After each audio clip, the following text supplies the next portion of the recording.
महाराष्ट्र विधानसभा चुनाव के नतीजों पर तो शुरुआत से ही सवाल खड़े होते रहे हैं। विपक्ष लगातार चुनावों में धांधली की बात कहता आ रहा है और अब महाराष्ट्र विधानसभा चुनाव में फर्जी वोटर लिस्ट के मामले का बड़ा खुलासा अंग्रेजी पत्रिका फ्रंटलाइन ने किया है, जिससे एक बार फिर महाराष्ट्र चुनाव के नतीजों की चर्चा हो रही है।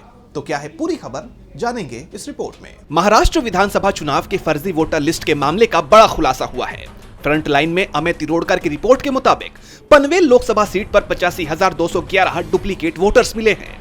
दरअसल महाविकास अघाड़ी के नेता बलराम पाटिल को वोटर लिस्ट में गड़बड़ी लगी तो वो 26 सितंबर 2024 को बॉम्बे हाईकोर्ट शिकायत लेकर पहुंचे। कोर्ट ने रिटर्निंग ऑफिसर से कहा कि 2 हफ्ते में कार्रवाई करें।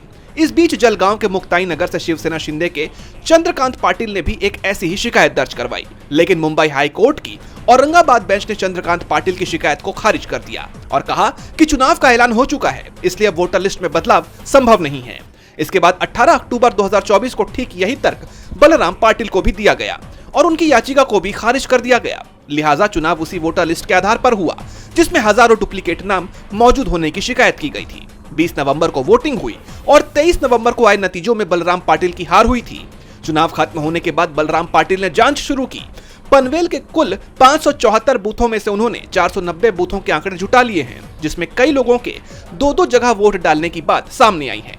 पाटिल का कहना है कि जब मैंने चुनाव आयोग से पुख्ता सबूतों के साथ आंकड़े मांगे, जो मशीनें वीवीपैट गिनती के लिए दी गई थी, उनमें असेंबली चुनाव का कोई असली डेटा नहीं था।